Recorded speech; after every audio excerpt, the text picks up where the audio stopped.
नहीं, स्वागत है इस फैसले का। और एक साल पहले इसी जुलाई के महीने में इस तरह की परिस्थितियां पैदा हुई थी।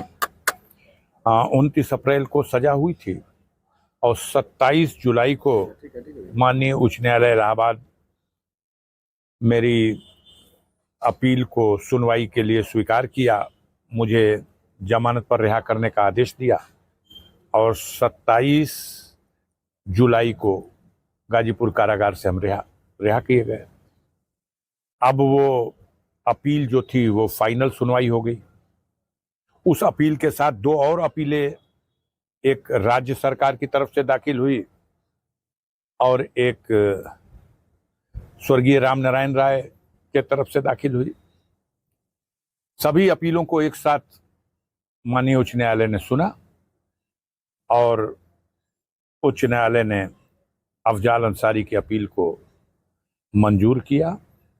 गाजीपुर की अदालत से जो हमारा 4 साल के सजा का आदेश था उसको खंडित कर दिया और सरकार की और विपक्षी की जो सजा बढ़ाने की अपील थी उसको खारिज कर दिया। क्या कहेंगे इस पे? जनता से कुछ कहना? गाजीपुर की जनता सबसे ज्यादा कष्ट उसी को था। पूरे देश में चुनाव हो गया, गाजीपुर की जनता पूरे चुनाव के दौरान उसको टॉर्चर किया जाता रहा।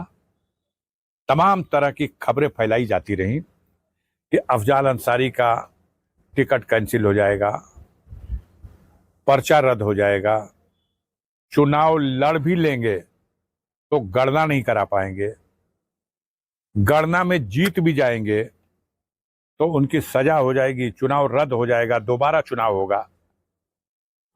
इतना भय, इतना भ्रम, और उसके बाद भी गाजीपुर की महान जनता ने जिस तरह से हिम्मत दिखाई है सारी चुनौतियों का मुकाबला करके और सारे इस तरह की तुकबंदियों को खारिज करके 1.25 लाख वोटों के मतों से जनता की अदालत से भी अफजाल अंसारी को जिताया गया और आज हमारे विरुद्ध सजा का जो आदेश सुनाया गया था उस आदेश को खंडित करके हमारे पाक दामनी पर एक मोहर लगा दी।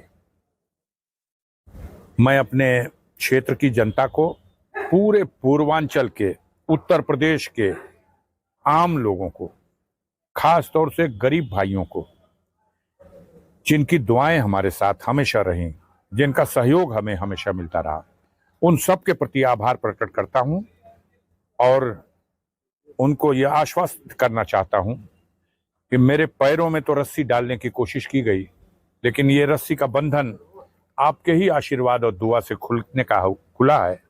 मैं पूरी क्षमता से प्रयास करूंगा कि आपके दुख दर्द में खड़ा रह सकूं, गाजीपुर का विकास कर सकूं और इन सामंतवादी विचारधारा के लोगों को जो तरह तरह के षड्यंत्र करते रहते हैं, गरीबों को सताते रहते हैं, उनको उनकी औकात में लाने की कोशिश करूं। 29 तारीख बड़ा चर्चा में रहा। 29 तारीख की तुकबंदी मीडिया के भाई बड़ा बूढ़ा भाग करते हैं। मैंने कहा कि 29 तारीख मेरे जीवन में कई तरह से महत्व रखती है। एक 29 नवंबर की तिथि थी 2005 में, जब मेरे विरुद्ध जीवन में पहली बार आपराधिक मुकदमे का षड्यंत्र रचने का आरोप लगाकर मुकदमा पंजीकृत करा दिया गया बामरकुल थाने में। 29 तारीख 2006 में मेरे पिता श्री सुभानुल्लाह अंसारी साहब, जो स्वतंत्रता संग्राम सेनानी थे, 29 दिसंबर को ही उनका निधन हुआ 83 साल की उम्र में। 29 दिसंबर फिर 12 साल के बाद 2018 में मेरी माता श्री मरहुमा राबिया बेगम का इंतकाल हो गया। वो लंबे समय से बीमार थी। 29 तारीख वो दिन भी था जब 29 अप्रैल को गाजीपुर के न्यायालय से षड्यंत्र के तहत ऐसी परिस्थितियां पैदा की गई कि मेरे विरुद्ध 4 वर्ष के साधारण कारावास और 1 लाख रुपए के दंड से सजा का आदेश सुना दिया गया। आज भी 29 तारीख है। आज 29 तारीख, पहली 29 तारीख को जो घाव मिला था झूठे मुकदमे में फंसाए जाने का, और पिछली 29 तारीख को जब उस घाव को और गहरा कर दिया गया था सजा का आदेश सुना करके, आज की 29 तारीख में ये दोनों घाव भर चुके हैं और मेरे लिए जीवन के पथ पर आगे बढ़ने के लिए एक सुनहरा अवसर हमें प्राप्त हुआ है। दिल्ली में संसद में सर कार्यकाल में मौजूद रहेंगे? बजट से मैं आज ही जा रहा हूं, कोशिश करूंगा कि कल मैं दिल्ली पहुंच जाऊं बजट सत्र में भाग लेने।